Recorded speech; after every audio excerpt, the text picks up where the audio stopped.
di cloud. Lepas tu bismillah.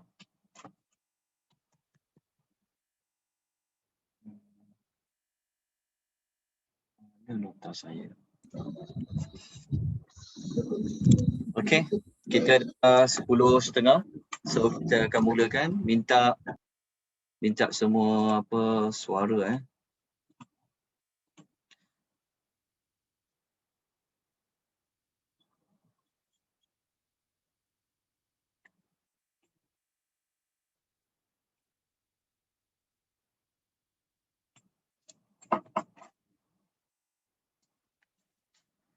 Baik, kita akan mulakan insya-Allah. Hari ini Datuk Nurul tidak dapat bersama. Saya hostkan.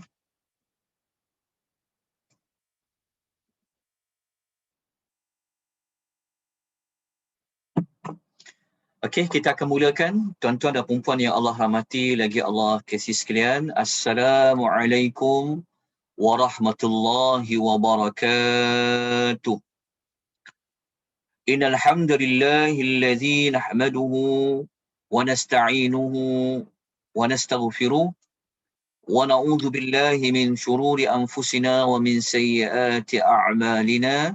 من يهده الله فلا مضل له ومن يضلل فلا هادي له وأشهد أن لا إله إلا الله وحده لا شريك له وأشهد أن محمدا عبده ورسوله اللهم صل وسلم على نبينا محمد وعلى آله وصحبه ومن تبعهم بإحسان إلى يوم الدين أما بعد.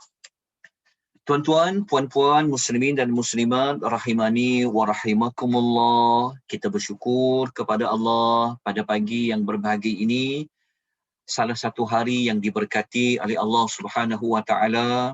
Kita pula alhamdulillah masih lagi berada pada salah satu daripada bulan-bulan haram yang 4, iaitu kita masih lagi berada pada bulan Rejab. Dan nak habis dah bulan Rejab. Hari ini kita berada pada 28 Rejab 1442 Hijrah. Bulan Rejab merupakan salah satu bulan haram. Siapa yang beramal, siapa yang buat kebajikan semata-mata kerana Allah, maka pahalanya akan digandakan lebih daripada bulan-bulan yang berikutnya. Maknanya kalau kita dah masuk bulan Sya'ban, pahala dia dah kurang seperti mana pahala yang ada pada bulan Rejab. Jadi bulan-bulan haram ini memang sepatutnya kita gunakan untuk kita memperbanyakkan membuat kebaikan. Itu dari sudut bulan Rejab. Kemudian pula kita berada pada hari Jumaat. Hari Jumaat ini merupakan penghulu bagi segala hari, maka Allah Ta'ala juga akan menggandakan pahala kita. Kita pula pada pagi ini kita membaca hadis-hadis Nabi SAW yang kita namakan sebagai kuliah hadis.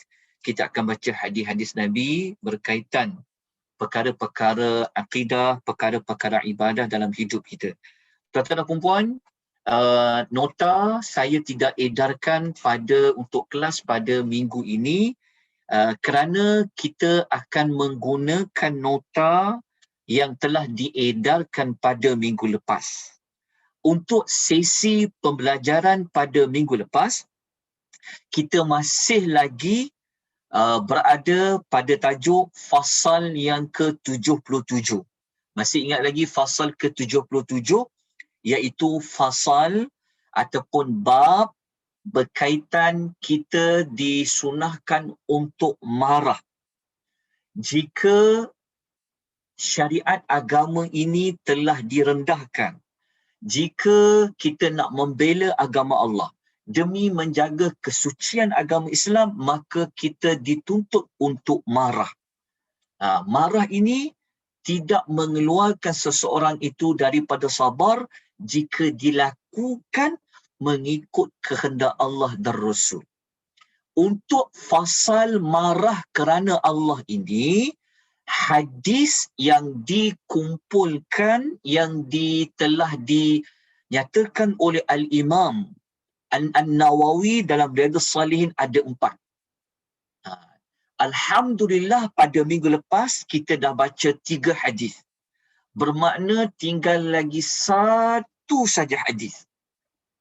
Kalau kita rujuk semula pada minggu lepas, kita telah belajar hadis yang pertama dalam fasal nombor 77 dalam bab marah kerana Allah ini, iaitu cerita tentang seorang sahabat yang dia baca panjang sangat di dalam solat sebab dia jadi imam, menyebabkan makmum-makmum di belakang ni merasa susah, menjadi beban, sampaikan ada makmum yang tak nak mengikuti imam tersebut.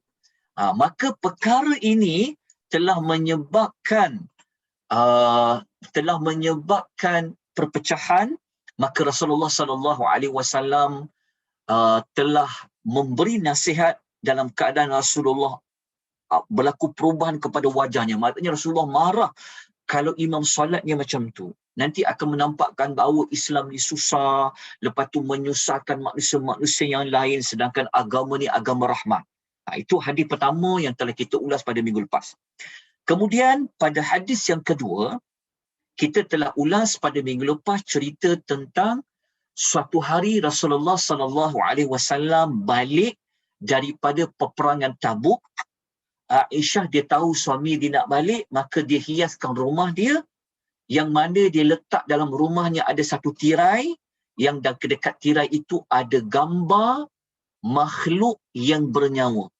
Apabila Nabi balik, dia tengok dalam rumah dia ada gambar makhluk-makhluk bernyawa, maka Nabi tarik tirai itu, maka dikoyakkan tirai itu, dan akhirnya tirai itu dijadikan sebagai pelapik. Maka Nabi tegur Aisyah radhiyallahu anha pada ketika itu.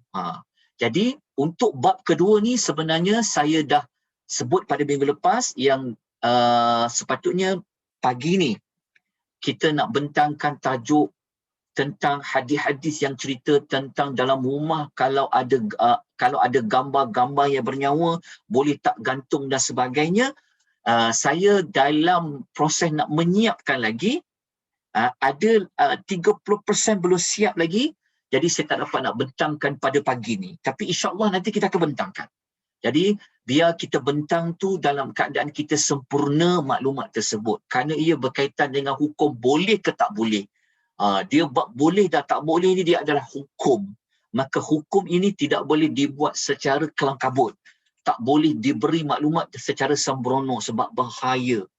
Kita menanggung orang yang mengatakan boleh ini, orang yang kata tak boleh ini, maka dia menanggung jawapan tersebut sangat berat ya. Tapi insya-Allah nanti kita akan bentangkan dengan fatwa. Saya tengah mengumpulkan sebenarnya fatwa-fatwa di peringkat kebangsaan, di peringkat negeri tentang hukum makhluk bergambar tu.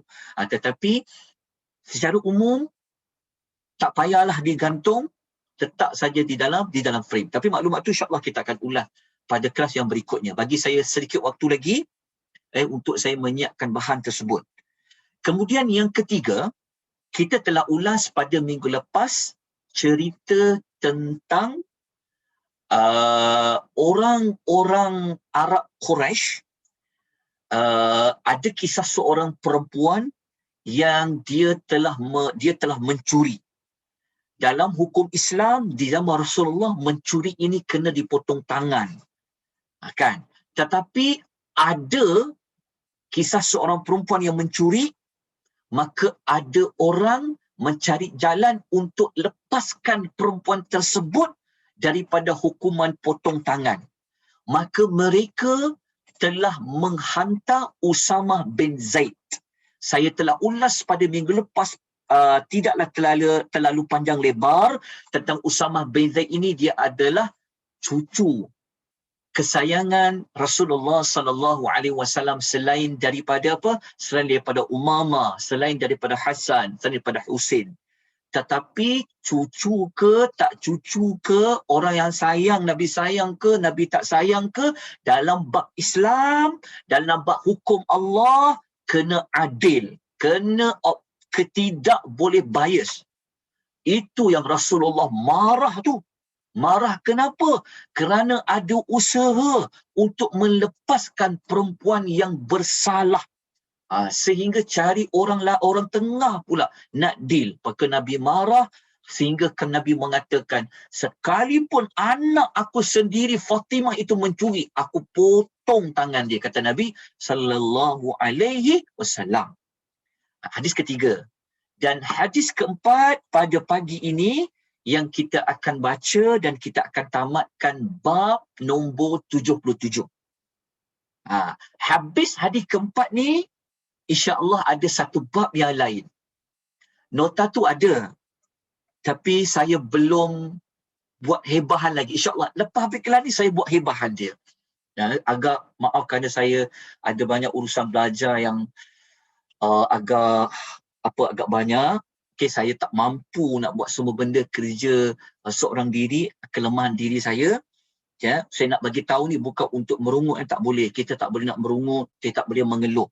Tapi saya nak bagi tahu situasi saya supaya tidak ada orang tersalah faham. Sebab kadang-kadang ada orang dia push, dia nak nota, kadang-kadang ialah sebenarnya itu memang cara kita pun. Itu memang cara kita. Saya tidak ada kecil hati apa-apa pun dan saya suka sangat kalau tuan dapat baca nota. Saya sebenarnya tugas saya mudah saja. Kita nak belajar bagi orang faham. Tugas saya adalah untuk memberikan orang faham berdasarkan pertolongan Allah. Dengan Allah tolong kita, fahamlah agama. Lepas faham agama, tolong sebarkan, tolong sampaikan. Sebab itu perlunya nota. Tapi tak apa, insya-Allah. Jadi saya akan tunjukkan nota tersebut dan insya-Allah nanti saya akan buat hibahan kepada tuan-tuan dan puan-puan. Sebab saya tidak ada PA, saya tidak ada assistant. Maka banyak benda kerja dibuat dalam satu masa, maka al-maklum, kita manusia yang banyak kelemahan, banyak kekurangan. InsyaAllah saya akan baiki hari demi hari. Jangan bersedih ya, jangan marah. Kalau marah saya, kalau tak dapat nota tu, itu marah yang tak dibenarkan. Tak dibenarkan. Sabar, senyum, lapang dada ni. Doa dekat saya tu. Semoga Allah selalu bagi hidayah dekat saya. Semoga Allah selalu lapangkan dada saya. Allah mudahkan urusan ya. Kita sama-sama ambil manfaat. Kita sama-sama dapat pahala. Kita sama-sama nak raih rahmat dari Allah Subhanahu Wa Taala. Yang penting apa? Ikhlaskan niat kita untuk kita belajar. Okey, kita belajar setiap minggu, kita niat kerana Allah, kita niat nak baiki diri, kita niat untuk dekatkan diri kita kepada Allah Subhanahu Wa Taala. Maka kita terus baca hadis yang keempat. Hadis yang keempat ni dalam fasal yang ke-77 dalam kitab Riyadhus Salihin, dia ada kaitan mengotorkan masjid. Ni dia punya tajuk, dia punya perkara penting dalam hadis ni. Kita baca dulu hadis ni. Okey. Hadis ini datangnya daripada Anas radhiyallahu anhu. Anas itu dia berkata. Anas berkata, maknanya Anas inilah yang meriwayatkan hadis ini. Dia kata, anna nabiyya sallallahu alaihi wasallam ra'a nukhamatan fil qiblah. Dia kata, sesungguhnya Rasulullah sallallahu alaihi wasallam pernah melihat nukhamah.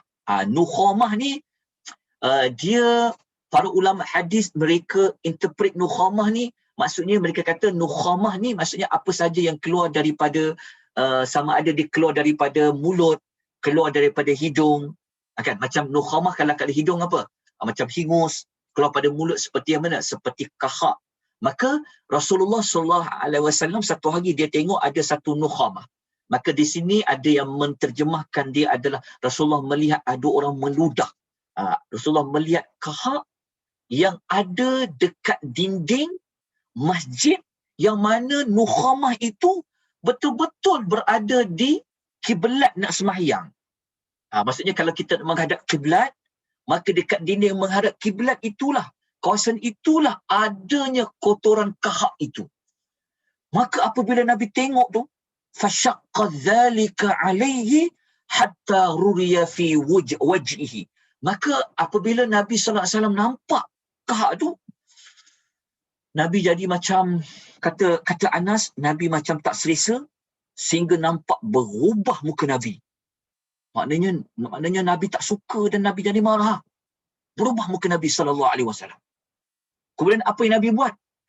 Faqama, Nabi pergi kat tempat tu, fahakkahu biyadihi. Nabi buat apa? Nabi gosok-gosokkan, Nabi bersihkan tu dengan tangan baginda sallallahu alaihi wasallam. Nabi sendiri bersihkan dia. Nabi menggosok-gosok dia, Nabi lap dia. Maka Nabi sallallahu alaihi wasallam terus Nabi berkata kepada jemaah ketika itu. Faqala, kata Anas, Nabi berkata, inna ahadakum idza qama fi salatih fa innahu yunaji rabbahu. Nabi mengatakan bahawa sesungguhnya ketika salah seorang di antara kamu mendirikan solat, Nabi kata sebenarnya, Nabi kata kalaulah kita ni solat, kata Nabi, sebenarnya kita sedang bermunajat kepada Rabbnya. Maknanya kalau kita salat kan kita menghadap kiblat. Maknanya kata Nabi, apabila kita mendirikan salat, kita sedang bermunajat dengan Allah. Kita sedang berkomunikasi dengan Allah. Dia kata, kita sedang berbicara dengan Allah. Lepas tu Nabi mengatakan lagi. Nabi katakan, inna rabbahu bainahu wa bainal qiblah. Dalam riwayat lain Nabi kata, dan sesungguhnya Rabb itu berada di antara diri orang yang salat dengan kiblat. Sebab kita diajar sebenarnya apabila kita salat, kita menghadap kiblat, maknanya seolah-olah kita melihat Allah berada di hadapan. Allah berada di antara orang yang salat dengan kiblat itu. Maka kalau dia ludah dekat tempat kiblat itu, maka sebenarnya benda itu sangat tidak bagus. Lepas tu Nabi memesan lagi. Nabi terangkan dulu tentang konsep apa itu fungsi arah kiblat tu. Apa pentingnya kiblat tu kalau kita sedang solat. Lepas tu Nabi SAW mengatakan bahawa fala yabzuqanna ahadukum qibalatihi. Nabi pesan, Nabi kata oleh sebab itu, justru itu, jangan salah seorang di antara kamu kalau meludah, dia meludah ke arah kiblat. Okay, Nabi kata, kalau seorang itu dia nak meludah, jangan meludah dia ke arah kiblat. Lepas tu nak meludah di mana?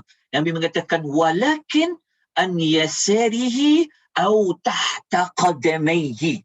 Nabi kata, kalau dia nak meludah, maka hendaklah dia meludah ke arah kirinya, di bawahlah ke arah kirinya, atau ke bawah kakinya. Masa zaman Nabi dulu, sesuailah konteks hadis ni. Hadis ni bukan kita kata tak sesuai untuk diamalkan, sesuai diamalkan. Cuma konsep meludah di kaki, di sebelah kiri kita atau di bawah kaki kita. Sebab kita kan pakai kapet, kan masjid sekarang ni dia dah berbeza. Tapi kalau dulu memang dia tanah, memang dia pasir, maka dia berbeza. Maka kata Nabi SAW, Nabi kata, summa akhadha tarafa ridaihi fabasaqa fihi summa radda ba'dahu ala ba'din. Maka Nabi kata lagi, maka kata Nabi SAW, apa Nabi buat? Maka Nabi memegang hujung ridaknya. Ridaknya tu iaitu kain yang Nabi letak. Kita pakai ridak Nabi ni yang kain yang diletak di yang ada pada bahu. Kita tahu kan ridak Nabi kan Nabi pakai ada kain lain kan. Yang Nabi letak, maka Nabi ambil kain tu dan Nabi ludah di situ. Maksudnya Nabi nak menunjukkan contoh bahawa kalau kita tak boleh nak ludah di kaki, di sebelah kiri atau di bawah kaki, maka kita boleh ambil kain, sapu tangan ke, tisu ke, boleh ludah di situ. Lepas tu Nabi SAW menggosoknya dengan pakaiannya seraya berkata, maka Nabi kata apa? Kamu buatlah macam ni. Hadis riwayat Al-Bukhari dan Muslim. Okey. Berdasarkan hadis ni, kita faham Nabi marah kerana ada orang pergi mengotorkan masjid dengan dia meludah. Meludah pula di depan kiblat. Yang kiblat itu merupakan arah kita sedang menghadapkan wajah kita, dada kita menghadap ke arah Allah, menghadap Allah Subhanahu Wa Taala. Maka Nabi marah dari sudut mengotorkan masjid depan kiblat itu. Maka daripada hadis tadi juga kita belajar, kalau tak boleh nak ludah, maka kita boleh ambil sapu tangan sedikit, kita diharuskan untuk kita buang ludah tadi, kehak tadi di sapu tangan atau kain yang ada pada kita. Maka pengajaran hadis ni kita dapat belajar apa? Nombor satu, teladan dia apa? Nombor satu, kita wajib mengajak manusia buat kebajikan dan mencegah manusia dari kemungkaran. Maksudnya berdasarkan hadis ni, Nabi cegah buat kekotoran di masjid. Lepas tu Nabi suruh mereka buat kebaikan dari sudut apa? Jaga masjid tu. Nabi ajar. Maksudnya berdasarkan hadis ni kita kena jadi macam Nabi. Kalau kita tengok ada benda yang salah, ada benda yang mungkar, maka kita jangan diamkan diri. Kita kena halang orang buat benda yang salah dan kita kena ajak dia buat benda yang baik. Dan jika kita mampu ketika tu, kita sendirilah menghilangkan kemungkaran itu dengan tangan kita. Contoh, apa benda mungkar? Contoh kan? Kalau kita tengok contoh benda mungkar, kita tengok ada orang main judi contoh kan? Ada main dotrop, ada judi kan? Kita tahu judi tu memang, kita faham memang dia sedang berjudi. Masya Allah. Okey, kita tengok dia sedang berjudi, kita tahu benda tu mungkar. Kita tahu memang ada duit untuk ditaruh kan, memang dia berjudi.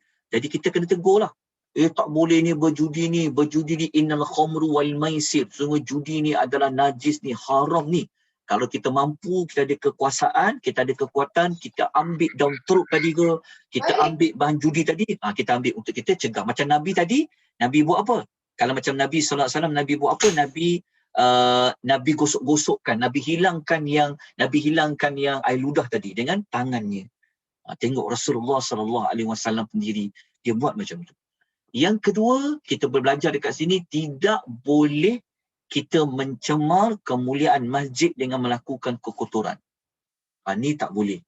Ini kita sudah sedia maklum. Jaga kebersihan masjid, jaga kebersihan rumah Allah Subhanahu wa ta'ala. Yang ketiga, kita dapat belajar wajib kita marah kerana Allah jika kehormatan agama dia dinodai, tak kira perkara besar ke perkara kecil, kita boleh marah. Yang keempat, kita dapat belajar solat adalah tempat kita semua bermunajat dengan Allah. Maka sepatutnya apabila kita bermunajat dengan Allah, kita kena fokus. Kita kena beri ketumpuan. Tapi kalau ada benda-benda mengganggu depan kita untuk kita menghadap Allah, depan kiblat tu ada benda-benda mengganggu. Macam kau duduk kat depan kita, jadi macam kita pun terganggu. Kan tengok ada benda kotor, sepatutnya bersih dan sebagainya. Benda ini adalah benda yang kita perlu elakkan. Jadi kita belajar kat sini apa? Ingat yang mula-mula hadis tadi tu, bukan hanya pada fokus nak marah tadi, tapi pengajaran hadis apabila kita solat sebenarnya kita sedang berkomunikasi, kita sedang bermunajat kepada Allah. Sebab tu kita diajar apabila kita buat ibadat, kita kena letakkan diri kita seolah-olah kita sedang nampak Allah Ta'ala ataupun Allah Ta'ala sedang melihat kita. Jadi kalau kita tak fokus, kalau kita tak ada tumpuan pada solat, sedangkan kita sedang menghadap Allah, kita pun kalau bercakap dengan orang ke depan, kan, kalau orang tu main handphone, orang tu tak nak, macam orang tu pandang ke tempat lain, kita pun rasa sakit hati. Kan, sebab dia tak memandang wajah kita, dia tak mendengar apa kita cakap.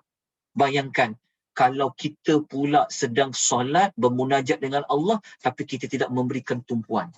Maka perkara ini perlu dielakkan. Dan yang kelima, diharuskan meludah bagi orang yang sedang solat jika keadaan tersebut ada keperluan mendesak. Tapi sebab tempat sekarang tak boleh nak ludah, maka kita gunalah mana-mana kain. Jadi kalau kita sendiri pun kena tahulah. Kita sendiri pun kena tahu, macam kita tahu kan, kita sedang berhingus, kita sedang selsema ke, kita tahu kita batuk, maka kita kena sedia siap-siap dah kain-kain yang boleh untuk kita keluarkan perkara tadi sebut. Perkara tersebut. Sebab kita kat tempat sekarang tak boleh ludah. Sebab masjid semua dah ada kapet, semua tu sudah tidak, semua sudah tidak boleh. Tapi kalau kita berada di pantai ke, kita solat ke tempat-tempat ini, maka dibenarkan. Tapi kalau keperluan berdesak, kalau boleh tahan, tahanlah. Kalau tak boleh, maka dibenarkan untuk meludah berdasarkan hadis Nabi ajar tadi di kiri ataupun di bawah kakinya. Wallahu ta'ala a'lam. Habislah 4 hadis cerita tentang bab marah, bab 77. Bab ini adalah bab memperincikan tentang bab 3 cerita tentang sabar. Salah satu cara orang sabar, dia tidak akan marah sedangkan dia mampu untuk marah dalam bab perkara-perkara duniawi. Habislah bab 77. So kita nak belajar bab apa lagi lepas ni? Okey. Untuk bab berikutnya, saya nak bawa tuan-tuan dan puan-puan loncat. Saya nak bawa tuan-tuan pergi tajuk yang ke-100 lebih. Kenapa saya buat macam tu?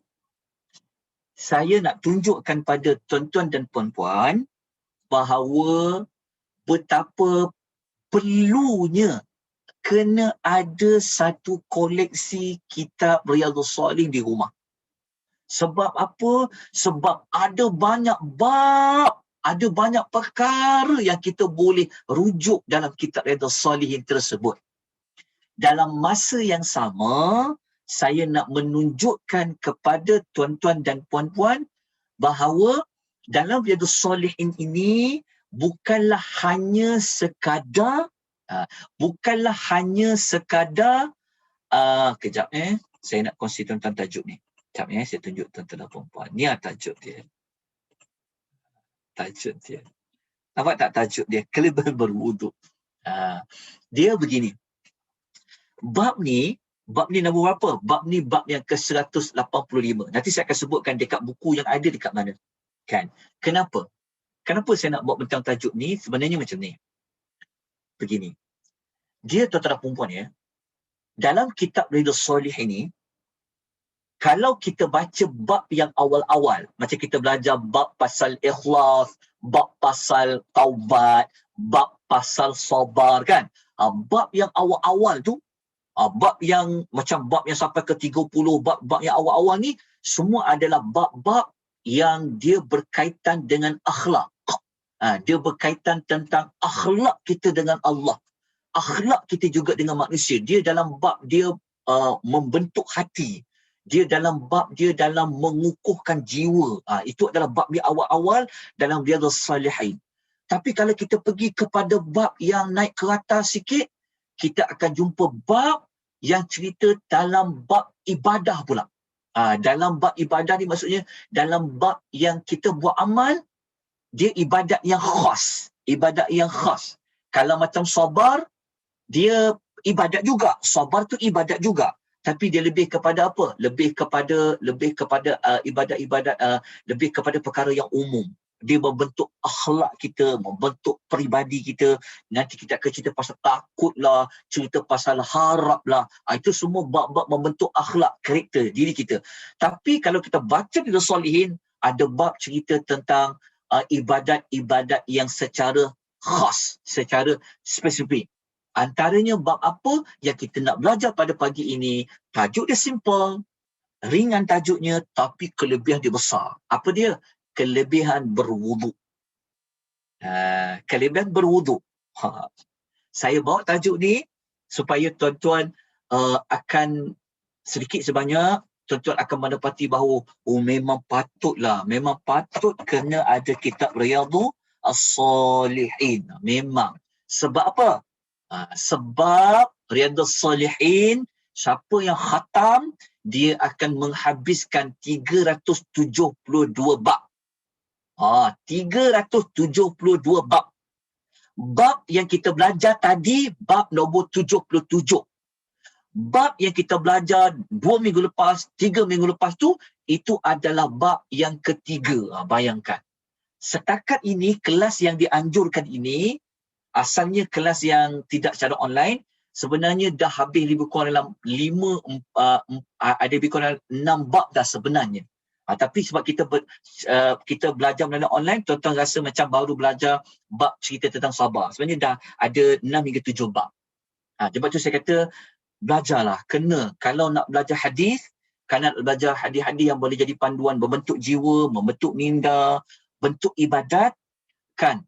Kita maknanya belajarlah kitab As-Salin. Maksudnya tak payah dah nak belajar yang maksudnya dia Salin ni macam dah macam umur macam kita, keadaan macam kita dengan waktu, dengan banyak benda nak buat, sibuk kerja, sibuk apa-apa, dia Salin tu sangat sesuai. Betul tuan-tuan dan perempuan.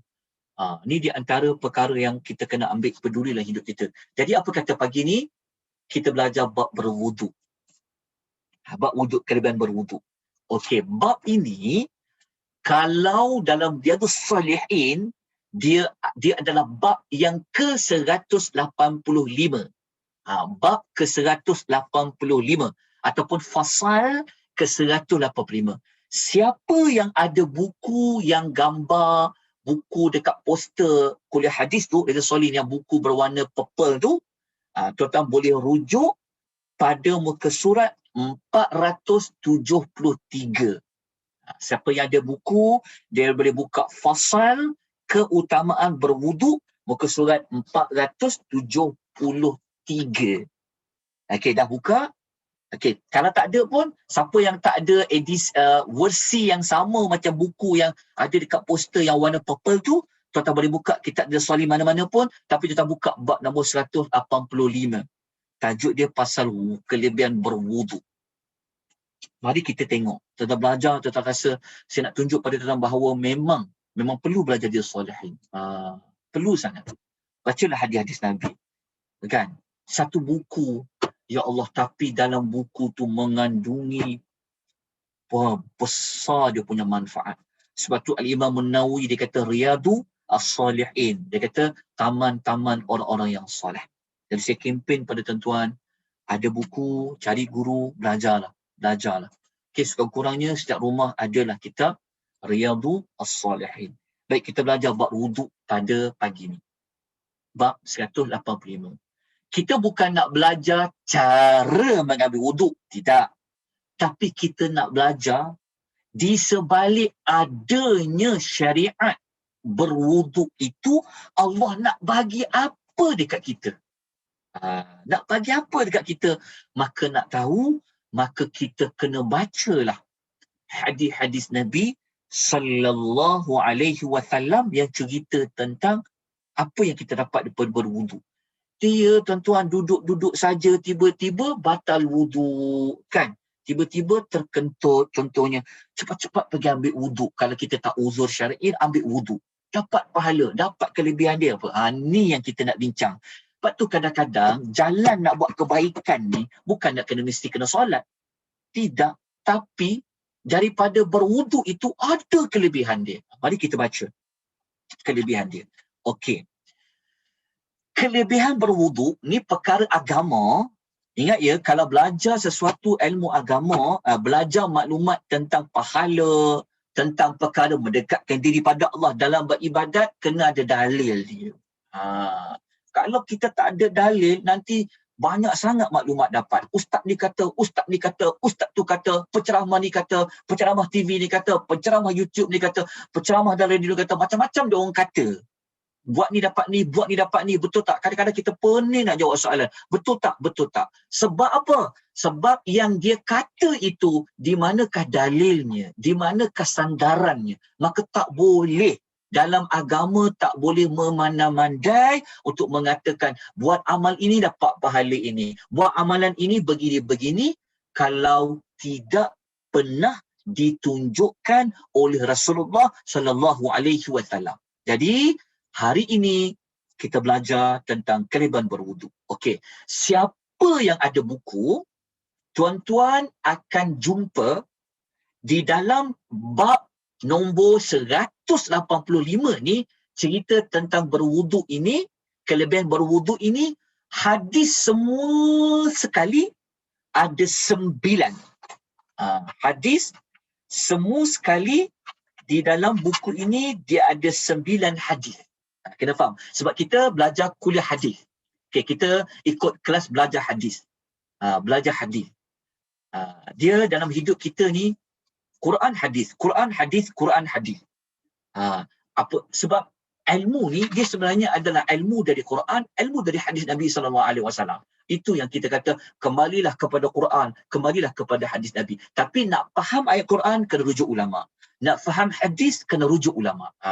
Quran hadis, tetapi memahami Al-Quran, merujuk para ulama yang pakar. Nak faham hadis, merujuk para ulama yang mahir dalam bidang hadis. So hadis dia berapa semua sekali? 9 hadis. Jadi pada pagi ini, kalau tuan-tuan berjaya mengikuti kelas pada pagi ini, sampai hujung kita akan belajar 9 hadis cerita tentang kalau berwuduk, apa kelebihan yang Allah nak bagi. Syukurlah pada Allah jadi umat Muhammad ni. Macam-macam rahmat Allah bagi pada kita. Tapi kalau tak nak buat juga, ya Allah, rugi sangat-sangat. Mari kita baca hadis 1 sampai hadis 9. Berapa hadis semua sekali? Ada 9 hadis. Baik. Kita tengok nombor hadis. Okey, dalam nota ni, tuan-tuan tengok di skrin Zoom tuan-tuan dan perempuan ni. Okey. Tuan-tuan jangan terkeliru ya. Dia macam ni. Hadis yang kita nak baca 9 ni, kalau kita kira hadis nombor daripada bab 1, ini bab berapa? Ini bab 185 kan? Maksud dia, kalau dikumpulkan hadis daripada bab 1 sampai bab 185 ni, hadis yang telah dibaca lebih kurang hadis yang ke 1024 dah. Maksudnya hadis yang nombor hadis, maknanya bilangan hadis yang duduk pada bab 185 ini, hadis dia bermula dari nombor 1024. Kalau habis 9 hadis tu sampai 1032. Maknanya kalau siapa belajar bab 1, bab 2, bab 3 sampai bab 185 dia Salihin, dia telah menguasai 1032 hadis, termasuk dia habiskan hadis bab nombor 185 ni. Tuan-tuan dapat tak nombor-nombor hadis tu? Okey, jelas ya dekat situ? Kita kena faham. Kenapa saya perlu belajar kitab As-Salih? Kitab As-Salih ni tentang apa? Kadang-kadang nama kitab pun kita confuse. Kan kadang-kadang kita confuse nama kitab ni. Kadang-kadang banyak sangat kitab. Kan? Belajar hadis. Tapi kita belajar hadis, kitab As-Salihin. Okey, kita masuk hadis nombor 1 ya. Hadis nombor 1. Okey. Hadis nombor 1 ni, kalau sesiapa yang ada buku, dia terletak pada muka surat 473. Kita baca hadis nombor 1. Okey, hadis nombor 1. Okey. Selepas hadis ni, saya akan tunjuk tuan-tuan dia punya kelebihan. Catat ya, catat. Tak apa. Tuan-tuan boleh buat catatan ringkas sebab nota ni nanti saya beri. InsyaAllah. Habis je kelas ni, insyaAllah nanti saya hantar terus ke WhatsApp, grup dan juga dalam Telegram. Okey, tuan-tuan janganlah sedih sangat ya. Kadang-kadang ialah nota tak dapat, tak apa, insyaAllah. Catat beberapa maklumat tambahan saja. Baik, kita belajar hadis pertama. Hadis yang pertama ni, yang kita nak baca pada pagi ini adalah hadis datangnya daripada Abu Hurairah radhiyallahu anhu. Yang Abu Hurairah dia berkata, dia kata apa? Dia kata, aku telah mendengar Rasulullah sallallahu alaihi wasallam bersabda. Hadis yang kita nak baca nombor 1 ni, yang kita nak fahamkan, lepas tu kita nak ambil teladan dia kan. Hadis ni datangnya daripada perawi namanya Abu Hurairah. Dia kata, aku dengar sendiri Nabi baca hadis ni. Hadis ni Nabi kata apa? Nabi sallallahu alaihi wasallam berkata, Nabi bersabda, inna ummati yad'una yawmal qiyamah. Kita terus bahasa Melayu lah supaya lebih faham. Okey, Nabi kata apa? Nabi kata sesungguhnya umatku. Yad'una yawmal qiyamah. Dia nanti akan dipanggil pada hari kiamat. Apabila Allah panggil nanti di hari kiamat, umat Nabi Muhammad ni dia punya tanda dia apa? Nabi kata ghurran muhajjalina min atharil wudu'i. Maka Nabi kata, apabila umat aku nanti dipanggil, mana umat Muhammad ni? So umat Nabi Muhammad apabila dipanggil nanti, maka mereka akan ada tanda-tanda dia. Mereka datang dalam keadaan dahi mereka, tangan mereka, kaki mereka bersinar, maknanya bercahaya. Kerana apa kata Nabi? Kerana atharil wudu'. Kerana kesan dia berwuduk. Tu tersilap wudu. Kerana dia berwuduk. Okey, faham dulu hadis ni? Okey, maknanya daripada hadis ni kita dapat apa kelebihan wuduk nombor 1? Agak-agak apa dia?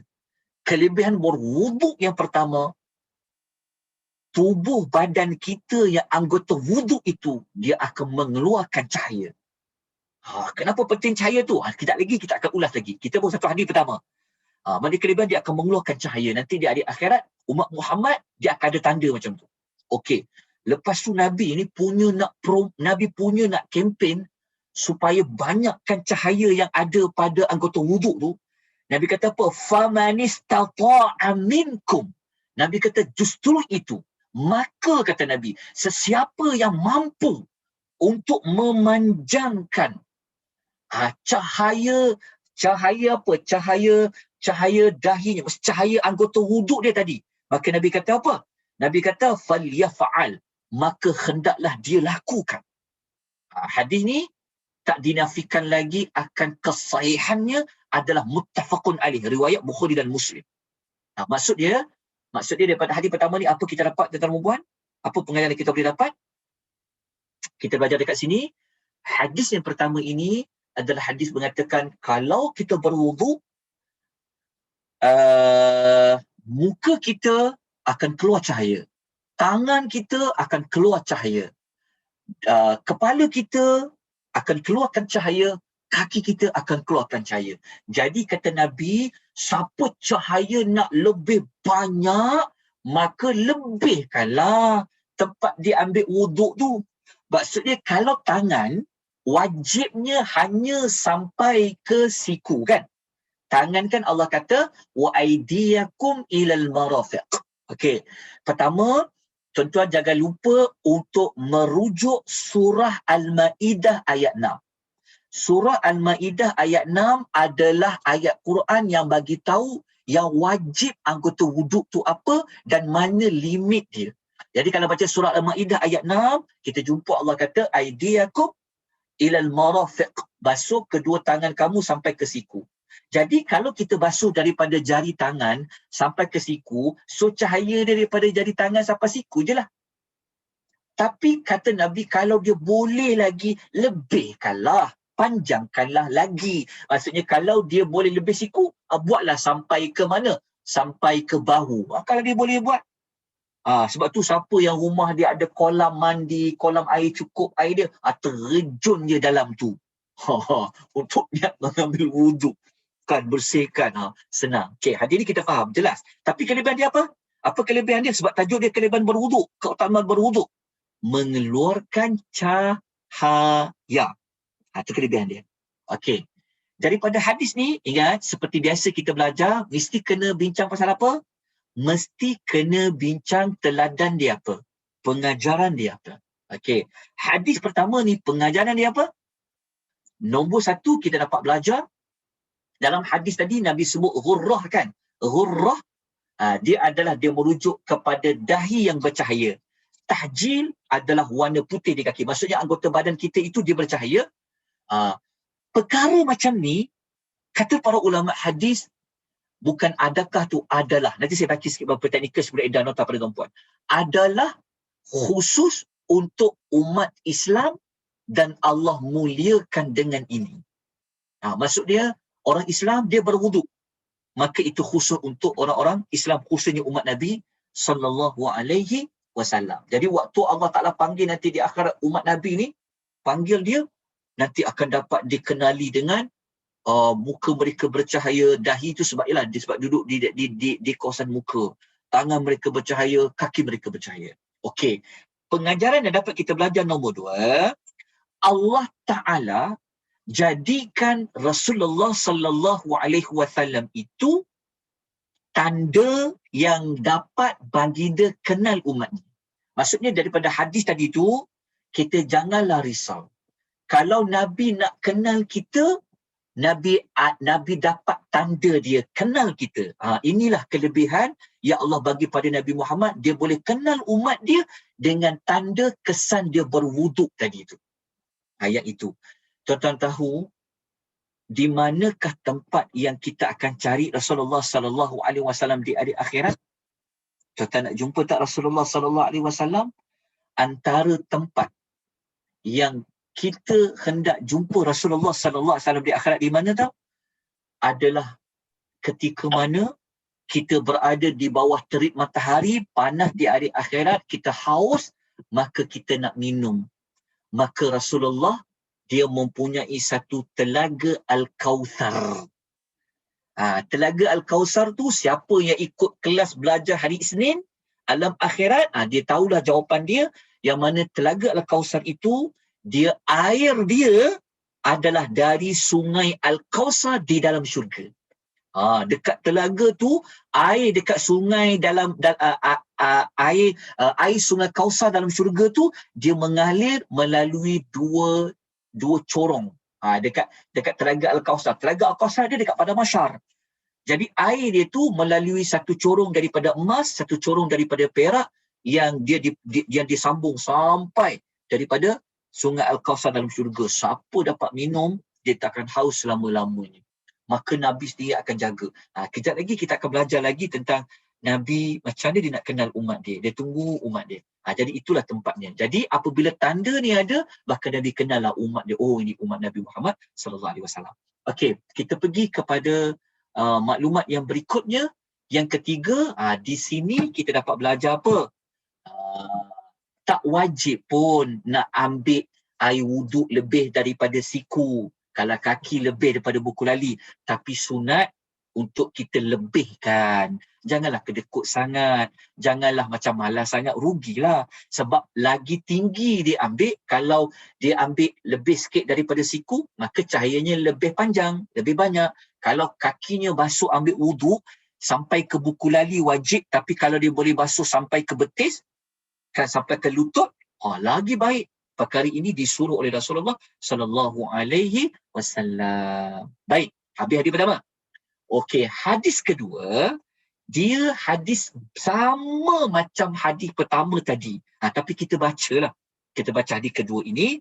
Okey, hadis kedua ini datangnya daripada Abu Hurairah juga. Perawi yang sama juga. Abu Hurairah radhiyallahu anhu dia kata sama juga. Dia kata, aku mendengar Khalili, dalam riwayat ni dia sebut, dia panggil Rasulullah tu kekasih dia. Dia kata, aku telah mendengar kekasih aku Rasulullah sallallahu alaihi wasallam bersabda. Apa Nabi sabda? Tengok terjemahan dia. Nabi sallallahu alaihi wasallam bersabda, Nabi kata tablughul hilyatu minal mu'minin. Nabi kata cahaya orang yang beriman pada hari kiamat nanti, Nabi kata akan menjangkau. Maksudnya Nabi kata orang beriman ni cahaya dia dia akan menjangkau, kata Nabi, min haisu yablughul wudu'u, sehingga ke semua anggota tubuh yang terkena air wuduknya. Hadis riwayat Muslim. Faham tak?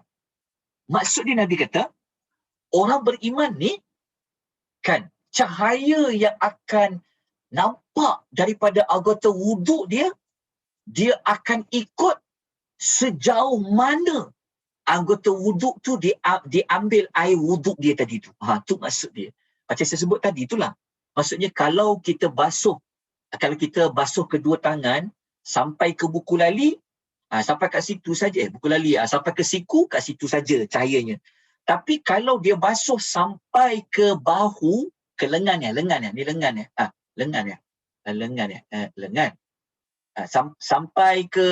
sampai ke bahu, maka cahaya itu akan sampai ke bahu. Kalau macam kaki tadi, kalau dia baca, kalau dia ambil sampai ke buku lali, dekat situlah cahaya dia saja. Tapi kalau dia ambil sampai ke lutut, maka cahaya dia tidak akan ikut sampai ke lutut dia. Hadis riwayat Muslim. Jadi, pengajaran hadis kedua ni kita dapat belajar apa? Dapat tak? Faham hadis, kerja kita nak beramal saja. Rupa-rupanya selama ni, wuduk ni Allah senang je. Tapi kan kadang-kadang kita tak nak berwuduk kalau wuduk kita dah batal. Sebab apa? Sebab kita bukan nak solat. Sebab kita bukan nak baca Quran. Betul tak? Betul tak alasan yang selalu kita mainkan?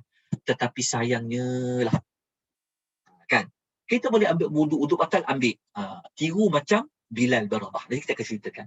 Jadi daripada hadis nombor 2 ni kita dapat belajar apa? Panjangnya cahaya. Maknanya ukuran cahaya itu bagi penduduk syurga hari kiamat nanti, dia mengikut panjangnya anggota tubuh yang terkena air wuduk semasa dekat dunia. Ni kita sedia maklumlah seperti hadis tadi. Lepas tu pula, kalau kita cuci anggota wuduk, maknanya kita bersuci, anggota wuduk tadi sampailah lengan, basuh sampai ke dan kaki melebihi dari batasan yang wajib, dia adalah mustahab. Mustahab ni yang disunatkanlah. Seperti yang pengajaran nombor 3 pada hadis yang pertama tadi. Okey, ini yang sama tadilah. Selesai. Okey, habis hadis yang pertama dan hadis yang kedua.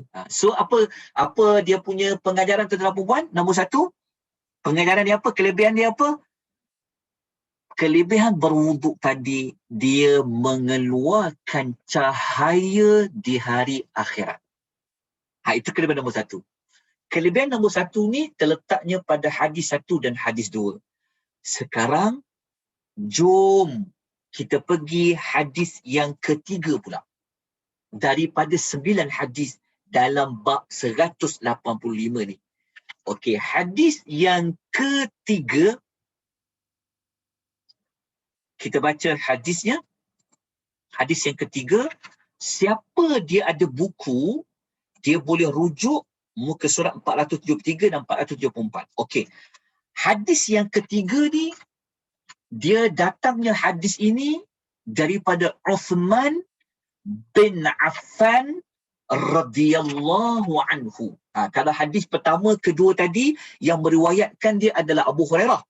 Yang hadis ketiga ni dia diriwayatkan oleh Uthman bin Affan radhiyallahu anhu. Uthman bin Affan radhiyallahu anhu, dia cerita dekat kita. Dia kata apa? Dia kata Nabi sallallahu alaihi wasallam bersabda. Dia kata Nabi sallallahu alaihi wasallam bersabda. Nabi kata, man tawadda. Saya terus pergi pada terjemahan lah, sebab tuan tak tengok terjemahan dia. Kita tengok terjemahan dia. Apa sabda Nabi? Nabi sallallahu alaihi wasallam bersabda. Nabi kata man tawadda. Nabi kata sesiapa yang berwuduk. Berwuduk tu kita sudah maklumlah. Basuh muka, basuh kedua tangan sampai sampai siku. Kita menyapu kepala, membasuh kaki sehingga ke buku lali. Dia itulah dipanggil berwuduk. Tapi Nabi tak sebut wuduk je. Nabi kata man tawadda'a fa ahsanal wudu'a. Ingat perkataan ni. Nabi kata sesiapa yang berwuduk dengan sempurna. Ingat perkataan dengan sempurna. Maknanya kalau dia ambil wuduk tak sempurna, tak melepasi batasan wajib anggota wuduk yang perlu diselesaikan, maka tak sempurnalah. Apabila tak sempurna, maka tak dapatlah kelebihan yang dijanjikan yang kita akan baca ni. Jadi Nabi kata sesiapa berwuduk dengan sempurna, maka apa yang Allah bagi pada dia? Kharajat khatayahu min tahti adhfari. Nabi kata kalau dia berwuduk dengan sempurna, maka keluarlah dosa-dosa dari jasadnya melalui kuku-kukunya. Ini hadis riwayat Muslim. Maknanya kita tengok pengajaran sekejap lagi dia apa. Tapi kita faham hadis ni, kata Nabi kalau kita berwuduk dengan sempurna, maka dosa-dosa yang ada pada kita tu dia gugur. Dia keluar mengikut air-air yang menitis keluar daripada kuku-kuku jari kita, jari kaki kita tu. Dia akan keluar. Hadis riwayat Muslim. Kita tengok dulu pengajaran apa hadis, apa pengajaran hadis ni. Nombor 1, hadis nombor 3 ni dapat kita belajar teladan dia apa? Di sini menunjukkan bahawa keutamaan berwuduk tadi, kelebihan dia apa? Boleh menghapuskan dosa. Menghapuskan dosa. Tapi katanya dosa ini dosa kecil, bukan dosa besar. Berwuduk ni dia boleh menghapuskan dosa. Dosa kecil, kalau kita buat, dia boleh dihapuskan dengan wuduk. Tapi dengan syarat wuduk yang sempurna, maka dosa-dosa yang ada itu akan gugur daripada air-air wuduk yang dia ambil tadi. Lepas tu, yang kedua kita dapat belajar seperti yang saya tekankan tadi, mesti kena menyempurnakan wuduk tadi. Disyaratkan kena menyempurnakan wuduk. Kenapa? Sebab Nabi sendiri menyebut dalam hadisnya, Nabi kata fa'ahsanal wuduk. Nabi kata dalam hadis, Nabi kata apa? Nabi kata fa'ahsanal wuduk. Fa'ahsanal wuduk maksudnya dia memperbaiki wuduknya. Maksudnya dia sempurnakan wuduk dia, baru dia dapat dosa-dosa yang kecil dia dihapuskan daripada daripada berwuduk tadi. Okey, ni hadis yang ketiga. Lepas tu kita dapat belajar juga di sini, dosa-dosa yang kita lakukan sebenarnya ada pada anggota kita. Dia boleh nampak. Bukanlah kita nampak. Tapi tanda dosa-dosa itu sebenarnya ada pada jasad kita. Dosa mata kita ada, dosa telinga kita ada, dosa mulut kita ada, dosa tangan ada, dosa kaki ada. Sebenarnya ada tanda dekat situ. Tapi kita je tak nampak. Lepas tu, nombor 4 kita belajar, para ulama hadis kata Syekh Sa'id Al-Hilali, pengajaran ni tuan-tuan puan ya, kalau tuan nak tengok saya ambil pada mana dekat dalam nota tu nanti kita akan jumpa. Ni saya rujuk dalam kitab Arab namanya Bahjatun Nadhirin Syarah Riyadhus Salihin.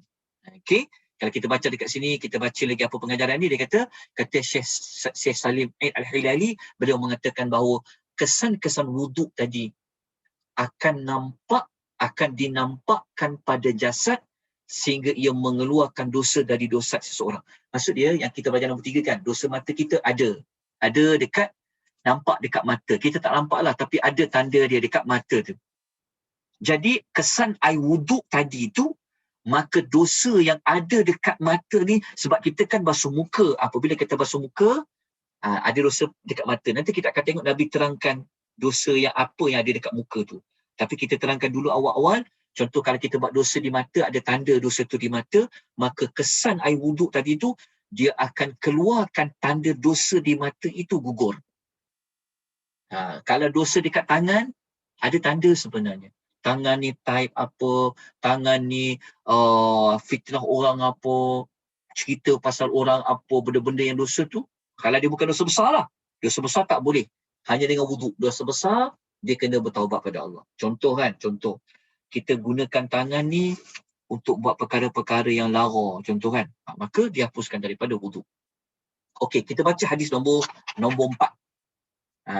Kita baca hadis nombor 4. Sekejap.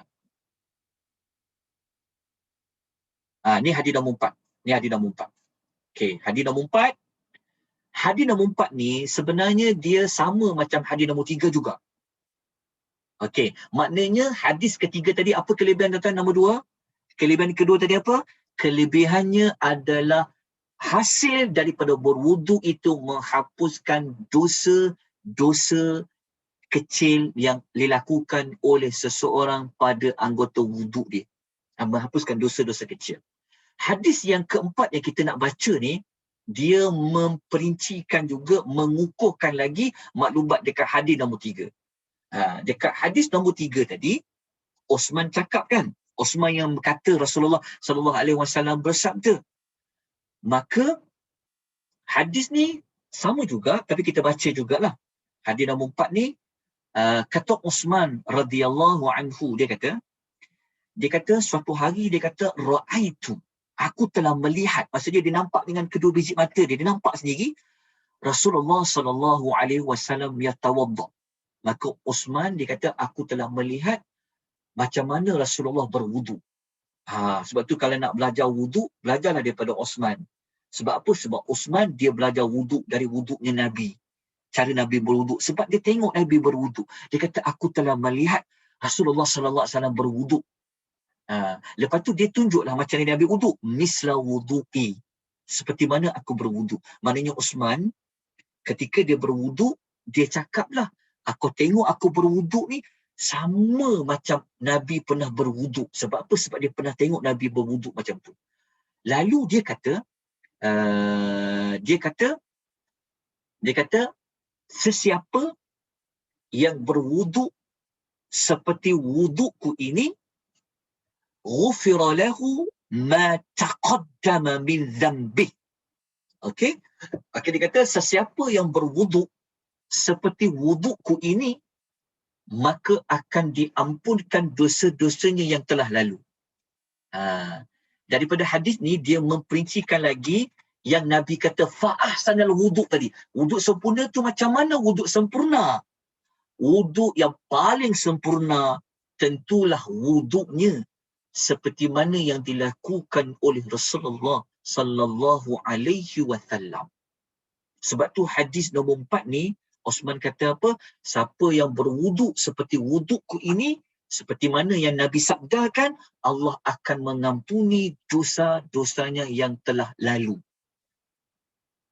Dosa apa? Dosa kecil. Okey, hadis nombor 4. Kita tengok pengajaran hadis ni apa. Apa teladan dia? Seperti biasa, dalam kita belajar kuliah hadis, kita akan cari teladan dia apa. Pengajaran dapat kita belajar nombor 1. Wuduk adalah sebahagian daripada perkara yang dapat menghapuskan dosa. Nak hapuskan dosa ni di banyak jalan. Solat boleh hapuskan dosa. Betul. Solat boleh menghapuskan dosa. Selain daripada solat, wuduk pun boleh menghapuskan dosa. Yang kedua, wuduk tidak dapat menghapuskan dosa-dosa yang telah lalu, melainkan cara wuduk dia tadi tu mestilah sesuai dengan sifat dan cara wuduknya Nabi sallallahu alaihi wasallam. Kenapa kita kena ikut wuduknya macam wuduknya Nabi? Sebab wuduknya Nabi wuduk yang paling sempurna. Kan tadi Osman kata, siapa yang berwuduk seperti aku berwuduk. Aku berwuduk tu kata Osman sebab aku tengok Nabi berwuduk. Maknanya wuduk yang sempurna kena tengok wuduk macam Nabi sallallahu alaihi wasallam. Pernah belajar wuduk Nabi. Macam mana Nabi mengambil, macam mana Nabi berwuduk. Sebab wuduk Nabi adalah wuduk yang sempurna. Okey. Jadi kita akan tunjuk gambar ni. Sekejap lagi. Okey. Pengajaran hadis daripada hadis nombor 4 ni juga kita dapat belajar. Kita dapat lihat betapa pemurahnya Allah Ta'ala ni. Luas rahmat Allah Ta'ala ni nak bagi dekat kita. Betul tak? Nak bagi pada kita. Ini yang ini saya tak baca hadis dekat ujung. Sebab hadis ujung tadi tu Osman kata yang mana Nabi, yang seperti mana Nabi kata siapa yang dia pergi solat dekat masjid dia dapat pahala tambahan lah. Itu yang tadi. Tapi kita juga dapat belajar dekat sini. Kita dapat belajar kan, kurniaan Allah Ta'ala ni kan, rahmat Allah, dengan berwuduk pun kita dapat pahala, dapat hapuskan dosa. Begitu juga kalau pula kita pergi ke masjid, itu dapat pahala lebih lagi lah. Itu kita cuma cerita kelebihan berwuduk. Nanti ada satu bab pergi ke masjid, insyaAllah kita akan masuk bab yang lain. Baik, kita belajar dulu macam mana wuduknya Nabi. Dan nota tu saya dah masukkan gambar ni. Kita tengok gambarnya nanti ya. Okey. Macam mana sifat wuduk Nabi sallallahu alaihi wasallam. Mari kita tengok. Sama je, lelaki perempuan dia sama je. Sebab Nabi kan lelaki kan. Nabi wuduk seperti wuduknya wuduk. Sama. Kita tengok ya. Okey. Ini kita ambil yang macam mana Nabi berwuduk. Sebab Osman cakap tadi kan, dia ambil wuduk seperti mana Nabi berwuduk. Dan Nabi kata, seperti wudukku. Kita kata sempurnanya wuduk tadi. Baik. Macam ni. Semua orang sedia maklum tentang wuduk tu, tapi kita perbaiki sikit lah, tengok ya. Okay, cuba kita tengok gambar nombor 1. Kita tengok gambar nombor 1 kan. Okay, gambar nombor 1 ni, lelaki tu sedang buat apa? Sebab tu kita tutup muka. Tutup muka ni sebab nak elakkan hadis yang gambar bernyawa kan. Maka dia tutup muka dia. Okay, tapi penting untuk pelajaran. Tengok gambar kan. Lepas tu tengok gambar nombor 1 tu, sebab ingat ya, jari-jari tangan ni dia termasuk tangan tau. Jangan kita ingat basuh tangan, jari-jari ni tak termasuk tangan, dia termasuk dalam tangan lah. Maknanya jari-jari ni kan dia ada celah-celah jari.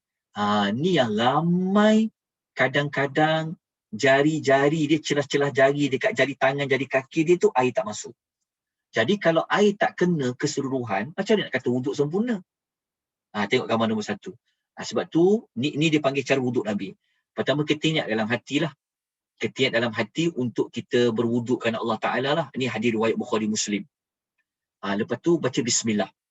Siapa yang ikut kelas surah Al-Fatihah kan minggu lepas kita dah cerita dah. Baca bismillah ketika berwuduk. Baca bismillah. Kita tak basuh tangan lagi. Kita baru nak selati jari-jari tangan kan.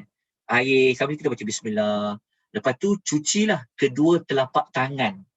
Sebab telapak tangan termasuk tangan. Jangan ingat ya, tangan ni penting sangat dekat telapak tangan, jari-jari tangan yang ramai orang abaikan. Tengok.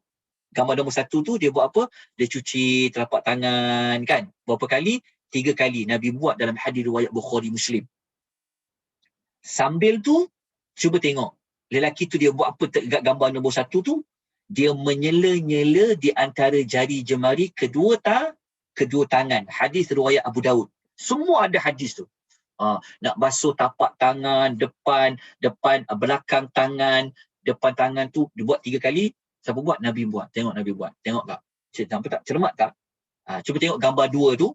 Gambar 2 tu gambar menyelat-nyelati antara jari-jari kedua tangan. Nampak tak?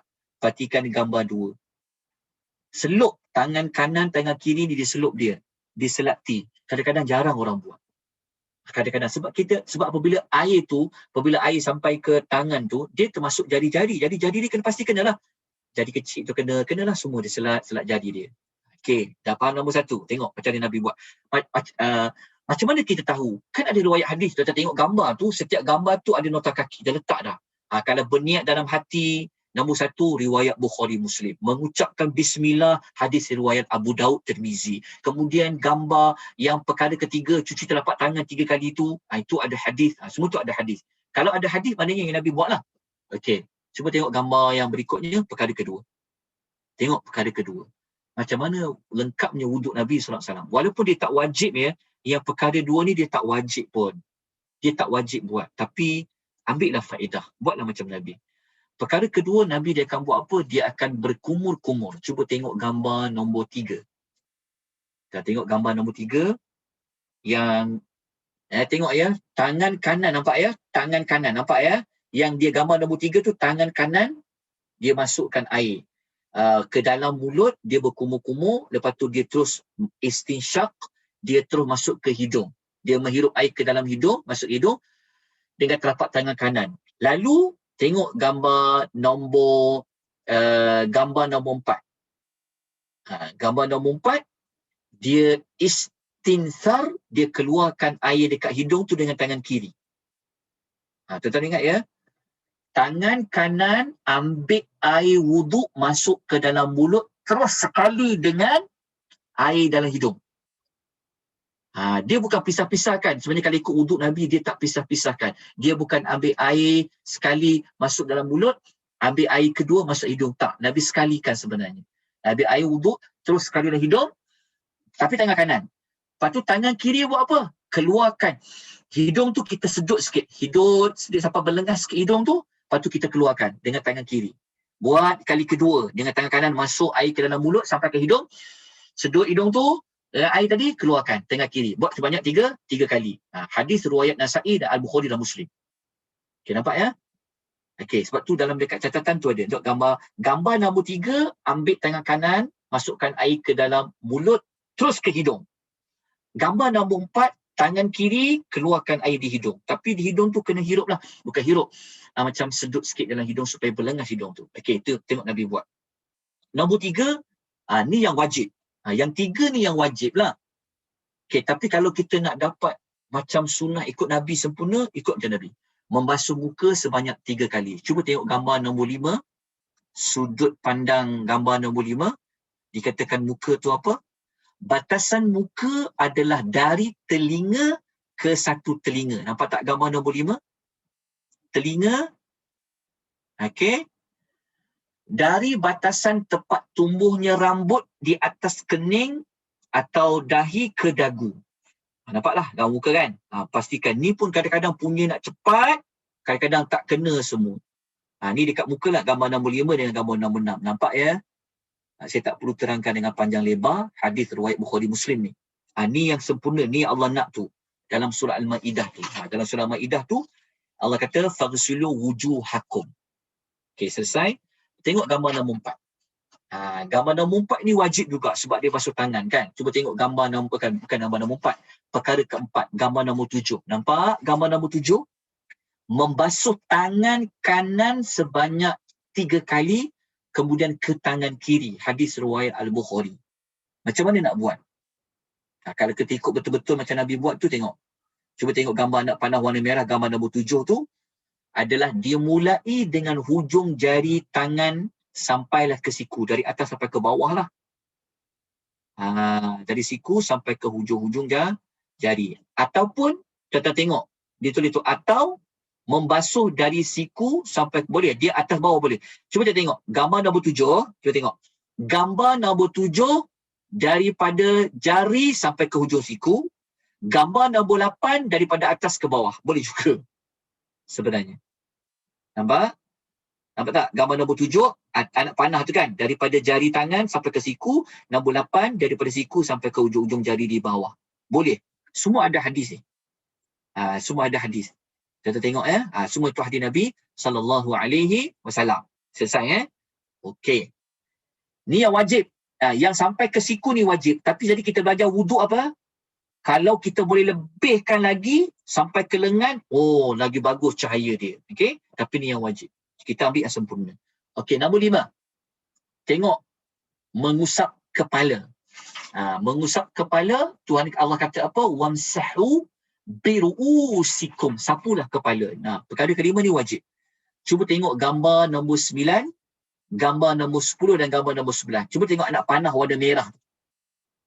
Anak panah tu ingat ya, kalau yang betul-betul nak ikut macam Nabi SAW, lihat gambar nombor 9. Dia buat macam mana ni? Nampak tak? Kalau ikutkan, sebenarnya gambar ni sepatutnya tangan ni dia kena masuk dekat telinga. Jari tangan, ibu jari tangan ni letak kat telinga. Tengok kedua tangan ni macam mana.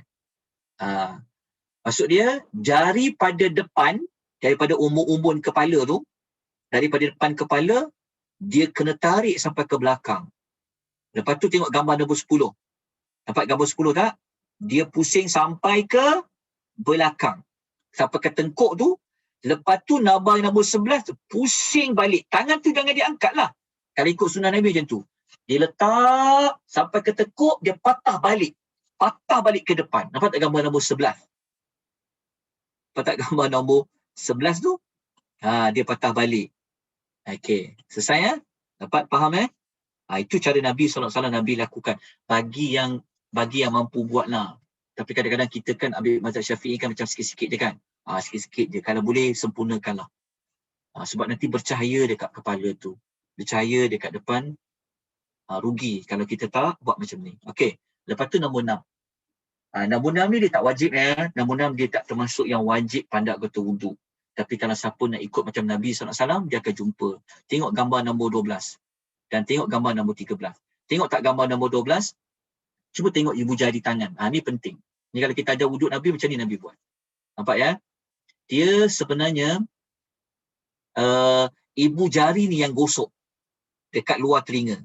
Nampak tak ibu jari dekat telinga orang ni? Nampak tak yang gambar nombor 12? Ibu jari tangan duduk dekat telinga, luar telinga, dekat belakang tu kan, dekat yang celah telinga tu. Gambar nombor 13 nampak tak dia gosok. Ini sebenarnya kalau ikut Nabi sallallahu alaihi wasallam. Okey, memasukkan kedua jari telunjuk ke dalam telinga dan ibu jari di bahagian luar. Ibu jari yang gosokkan telinga ni sebenarnya. Tapi jari telunjuk dia masuk dekat dalam telinga selepas dia basuh kepala tadi. Dia kalau ikut sebenar, dia kalau ikut nombor 5, kalau tengok nombor 5 kan, kalau ikutkan nombor 5 ni, ibu jari duduk dalam telinga. Ibu jari duduk dalam telinga. Tapi ketika dia nak pindah basuh telinga, dia tukar jari telunjuk masuk dalam telinga, ibu jari tu yang gosok celah-celah telinga tu. Ini adalah hadis riwayat Abu Daud. Ini hadis Nabi buat. Okey, nombor 7. Ni last sekali. Ni kaki wajib. Yang 7 ni wajib. Yang kaki ni memang Allah kata wa arjulakum ilal ka'bain. Dia mesti kena sampai mata kaki lah. Buku lali lah. Cuba tengok gambar nombor 14. Okey. Gambar nombor 15. Ini pun sunnah macam saya sebut tadi. Ingat ya, jari-jari kaki ni dia termasuk juga kaki. Siapa yang tak basuh jari-jari kaki, tak pastikan, tambah lagi kan kaki kan rapat kan, maka kena selati jari ni. Kalau dia tak buat macam ni, takut air tak sampai, macam mana nak wuduknya sempurna? Macam mana wuduknya nak sempurna? Sedangkan Nabi kata apa? Wuduk je sempurna. Okey, habis hadis nombor 4 kan? Okey, kita pergi pada hadis nombor 5. Okey, sikit je. Kita belajar ringan saja, tapi besar dia punya pengajaran dia. Okey. Buka hadis nombor 5. Hadis nombor 5 ni, dia masih lagi berkaitan hadis nombor 3 dan 4. Dan hadis nombor 5 ni, dia perincikan lagi. Nabi perincikan lagi dosa apa yang akan keluar daripada muka. Dosa apa yang akan keluar daripada tangan. Hadis ni panjang, kita terus pergi kepada bahasa Melayu dia. Tengok pada terjemahan dia. Sekejap ya. Waktu kita agak pendek. Okey, tengok.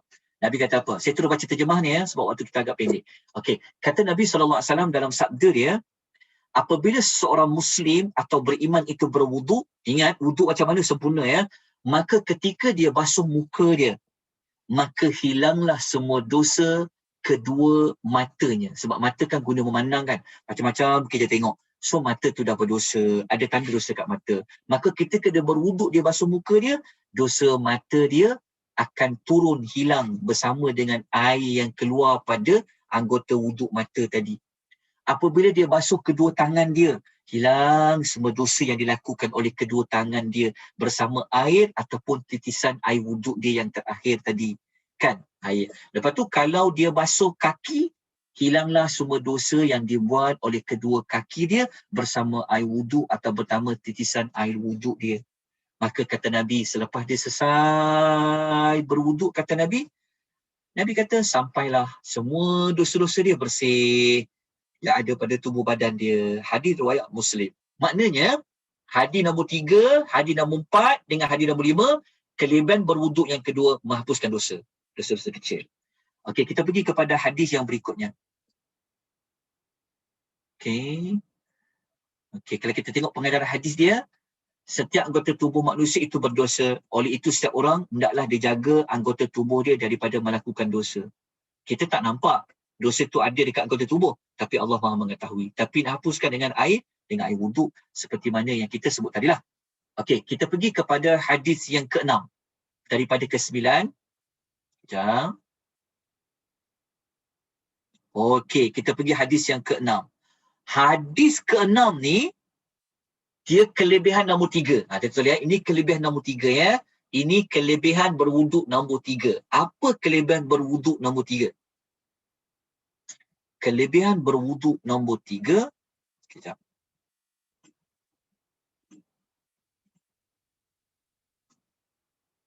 Okey, dia sama juga. Okey. Kita tengok ya. Saya nak kongsikan hadis ni. Sekejap. Sekejap ya. Okey, yang ni Okey, kita pergi hadis nombor 5. Okey, hadis nombor 5 ni hadis yang dia berkaitan dengan cahaya juga. Tapi hadis nombor 5 ni dia lebih memberikan kita, hadis nombor 5 ni dia lebih memberikan kita, dia menambahkan lagi bahawa kita memang perlu ambil anggota air wuduk ni kena lebih. Jangan pada yang wajib saja. Okey, kita baca hadis dia. Tengok ya.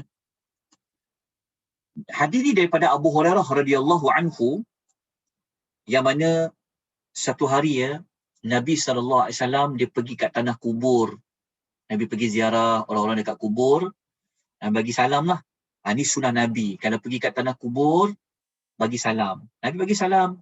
Nabi cakap apa? Assalamualaikum daral qaumil mu'minin wa ana insyaallahu bikum lahikun. Maka Nabi SAW dia bagi salam lah. Dia bagi salam tadi, dia cakap apa? Ni doa dia. Assalamualaikum dara qaumil mu'minin wa inna insyaallah bikumul lahikun wuditu ana qad ra'ayna ikhwa. Okey. Sampai kat sini. Assalamualaikum sampai kat sini.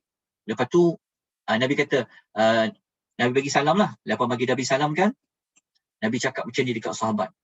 Ni Nabi cakap. Nabi rindu tau dekat kita. Macam mana Nabi nak sangat jumpa kita. Nabi cakap kat para sahabat macam ni. Nabi kata, Nabi kata aku sangat teringin. Nabi kata wuditu ana. Nabi kata aku teringin sangat nak tengok saudara-saudara kita. Ini Nabi sebutkan para sahabat ya. Nabi pergi tanah kubur kan. Pernah bagi salam tadi. Nabi cakap. Nabi kata aku teringin sangat, kata Nabi. Nabi kata aku rindu sangat, teringin sangat nak tengok saudara-saudara kita. Para sahabat pun teruslah menyampuk. Dia kata apa? Ya Rasulullah, bukankah kami ni saudara-saudara engkau? Maka Nabi kata kamu semua ni sahabat-sahabatku. Maksudnya Nabi dia cakap kat para sahabat, Nabi kata korang ni sahabat-sahabat aku. Maksudnya Nabi tinggikan lagi darjat sahabat. Sebab sahabat kata, ya Rasulullah, bukankah kami ni saudara engkau? Nabi kata, tak. Kamu ni semua saudara, kamu ni adalah sahabat-sahabat aku. Lepas tu Nabi kata, saudara-saudara kita adalah orang-orang yang belum datang lagi. Dia belum datang lagi. Tapi nanti dia akan datang selepas kita. Tengok hadis tu. Nabi kata, saudara-saudara kita adalah orang-orang yang belum datang. Tapi dia akan datang selepas kita. Lepas tu para sahabat bertanya, macam mana engkau akan dapat kenal nanti saudara-saudara kita tu umat engkau yang belum datang ya Rasulullah? Kan ialah sebab kita tak, umat yang datang selepas zaman Nabi tak pernah tengok Nabi. Nabi pun tak pernah tengok umat dia datang lepas tu. Betul tak? Macam kita kan. Kita umat Nabi tapi tak pernah jumpa kita. Kita pun tak pernah tengok Nabi. Jadi macam mana Nabi nak kenal? Sebab Nabi teringin sangat nak jumpa. Itu yang sahabat tanya tadi. Macam mana engkau dapat kenal umat engkau yang belum datang, tapi dia akan datang selepas kita, ya Rasulullah? Maka Nabi pun bersabda. Nabi kata, macam mana pendapat korang semua jika seseorang itu dia ada kuda, yang mana kuda tu dia ada tanda warna putih dekat kening dia, kat kaki dia, dekat tangan dia. Yang mana kuda yang putih tadi tu dia duduk di tengah-tengah kumpulan kuda-kuda yang warna hitam. Dapat tak orang itu kenal kuda dia? Maksudnya Nabi kata, sebab para sahabat tanya, macam mana nak kenal umat engkau? Sedangkan kau tak pernah jumpa diorang tak pernah jumpa engkau. Maka Nabi kata macam ni, kata Nabi. Nabi kata, apa pendapat korang semua, kata Nabi, kalau ada kuda hitam, banyak kuda hitam, lepas tu pula ada kuda putih. Ada seekor kuda ni pula, dia ada tanda putih. Yang lain semua kuda hitam, semua warna badan dia hitam, dahi dia hitam, tapi ada kuda tu dia ada warna putih. Pada kuda hitam tu dia ada warna putih kat dahi dia, kening dia sebagainya. Maka kata Nabi, boleh kenal tak kuda yang ada tanda putih tu? Para sahabat jawab kata apa? Ya, sudah tentulah boleh kenal. Maka Rasulullah jawab apa? Ni sebab saya tulis cepat-cepat ni, tu yang banyak tulisan dia, ejaan dia tak betul, nanti saya betulkan insya-Allah. Nanti saya akan betulkan lepas ni. Lepas tu maka Nabi SAW pun bersabda. Nabi kata, yang begitulah, Nabi kata, mereka itulah nanti akan datang dalam keadaan putih bercahaya muka dia, tangan dan kakinya kerana bekas wuduk. Dan aku akan datang melalui mereka ke telaga. Ni saya sebut tadi riwayat Muslim. Maksud dia, cara macam mana Nabi nak boleh jumpa kita? Daripada kesan wuduk yang bercahaya tadi itulah. Sebab tu tadi maksudnya lepas ni janganlah ambil wuduk tu hanya sampai yang wajib je. Kalau boleh lebihkan sikit. Sebab nanti waktu Nabi tunggu kita dekat telaga, sebab kat telaga kat Al-Kausar tadi itulah Nabi boleh jumpa dengan kita semua kan.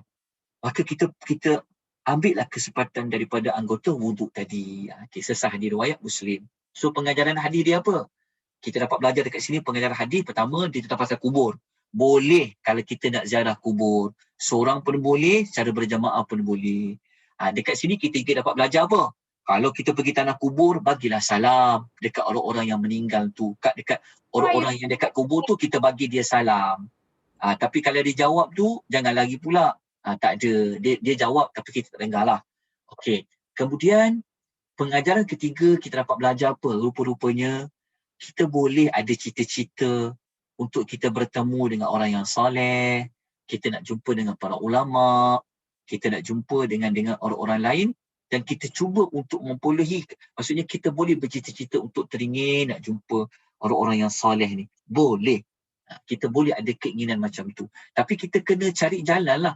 Macam mana kita nak jumpa dengan orang saleh? Contohnya kan, kita nak jumpa dengan Nabi, macam mana nak dapat jumpa dengan Nabi? Macam mana nak bagi Nabi kenal kita kan? Saya rasa semua orang mempunyai keinginan macam itu, betul tak? Kita nak teringin nak jumpa dengan Nabi.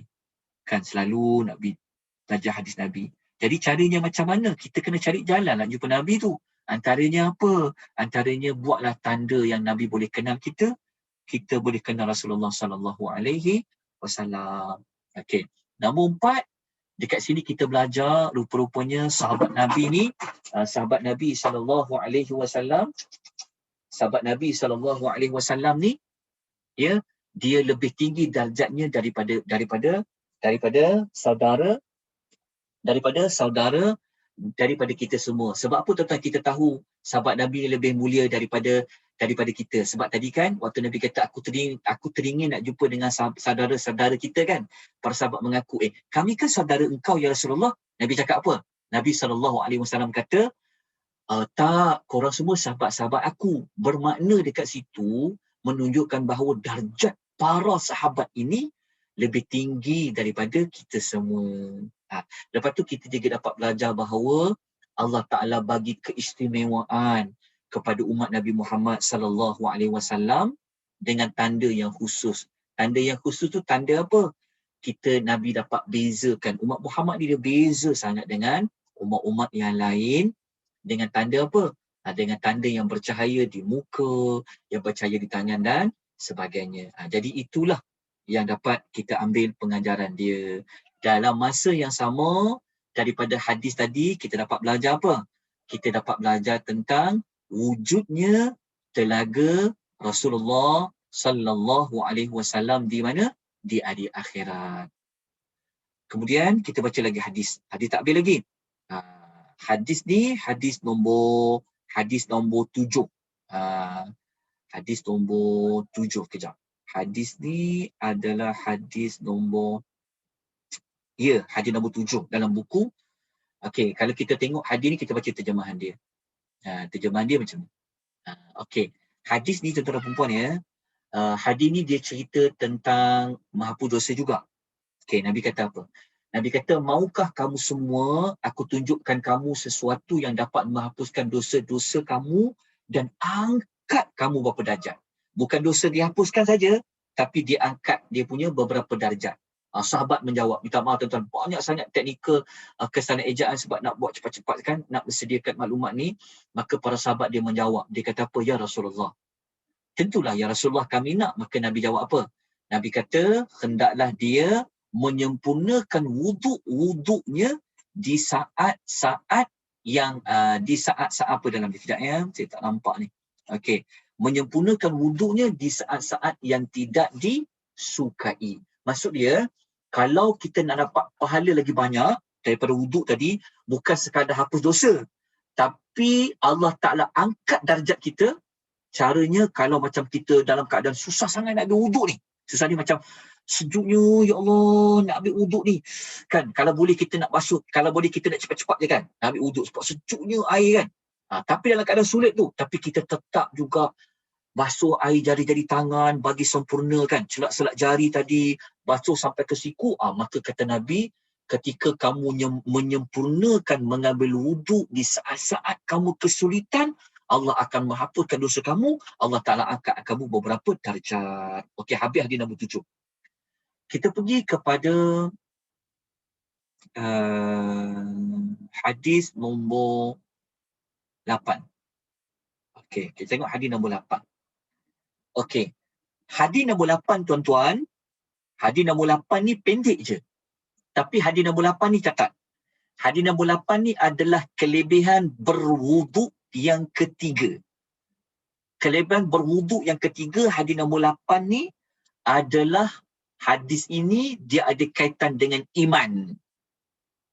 Nabi kata apa? At-tuhuru syatrul imani. Bersuci itu, berwuduk tu dia macam bentuk bersuci. Dia adalah sebahagian daripada iman.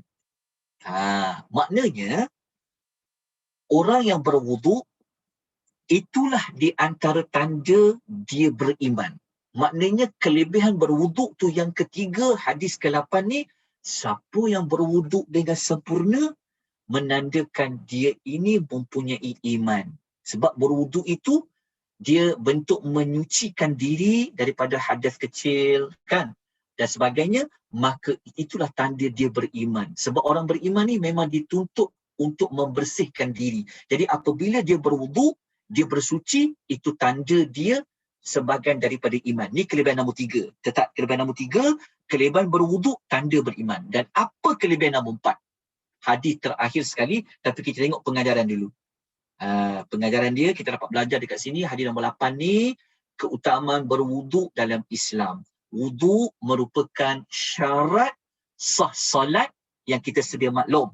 Nak solat, nak sah solat, kena ada wuduk. Tapi wuduk ini, dia mempunyai nilai dia seperti setengah dari iman. Nampak? Nampak simple je wuduk. Tapi dia ada kaitan dengan iman. Dari sudut fiqah, wuduk ni syarat sah kita nak salat. Kalau salat tak sah kalau tak ada wuduk. Tapi nilai wuduk itu ada kaitan dengan iman. Kemudian kita baca hadis yang terakhir sekali, nombor 9. Tepat-tepat jam dari kat pukul 12. Hadis nombor 9 ni kelebihan nombor 4. Catat. Kelebihan nombor 4. Kelebihan nombor 4 apa? Baca hadis ni, kita akan jumpa jawapan dia.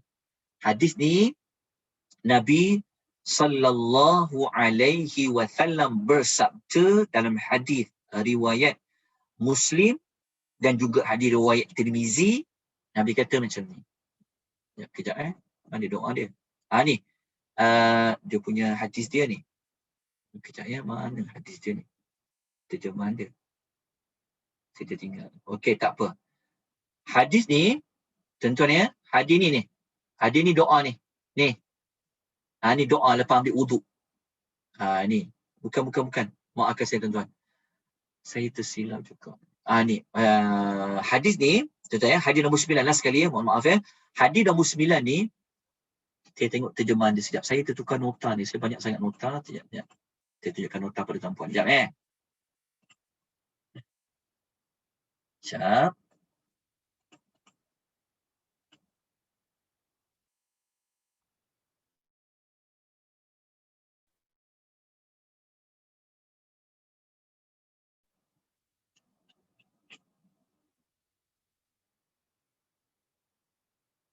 Oh, saya tertinggal dia punya ni. Maafkan saya tuan-puan. Okey, tak apalah.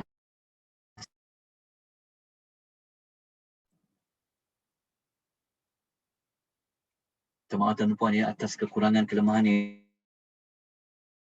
Hadis nombor 9 ni, dia punya terjemahan hadis yang tertulis ya. Hadis ni mudah je. Hadis ni datang daripada Umar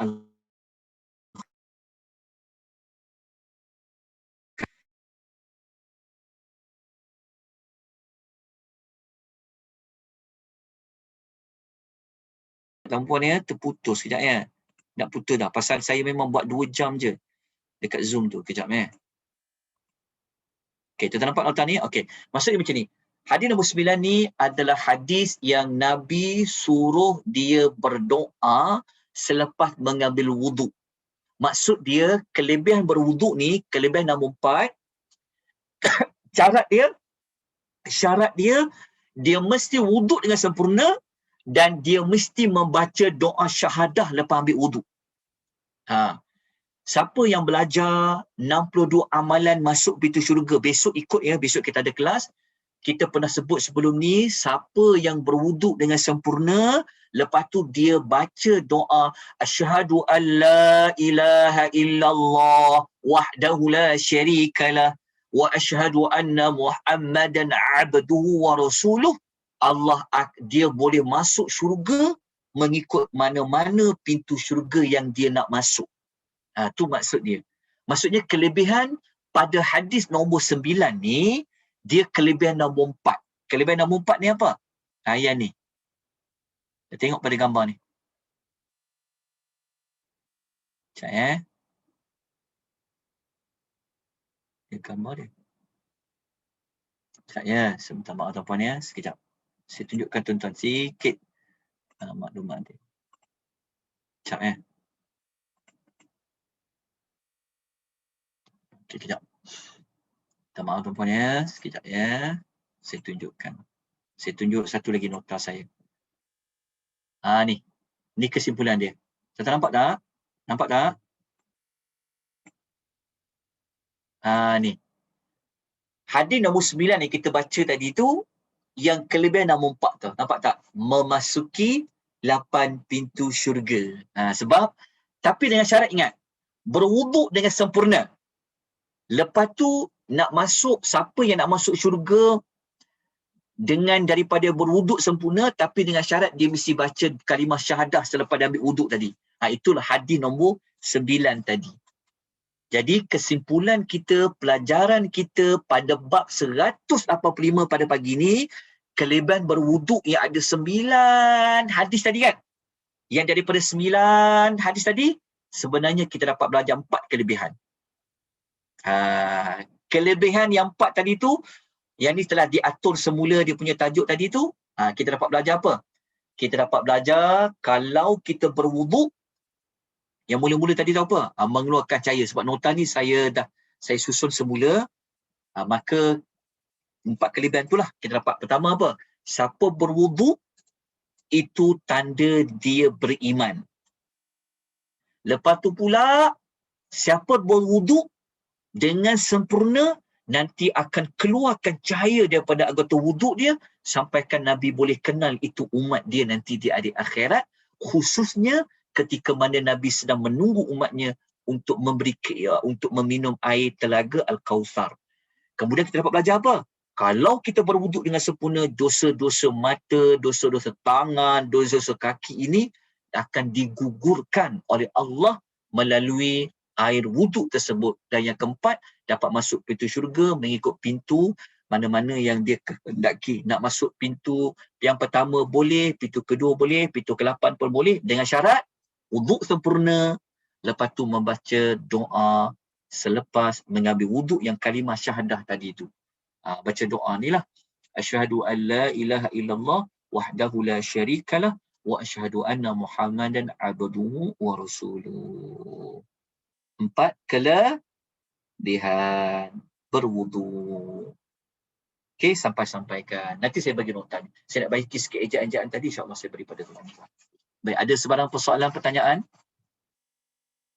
Selesai dah? Ada soalan, pertanyaan?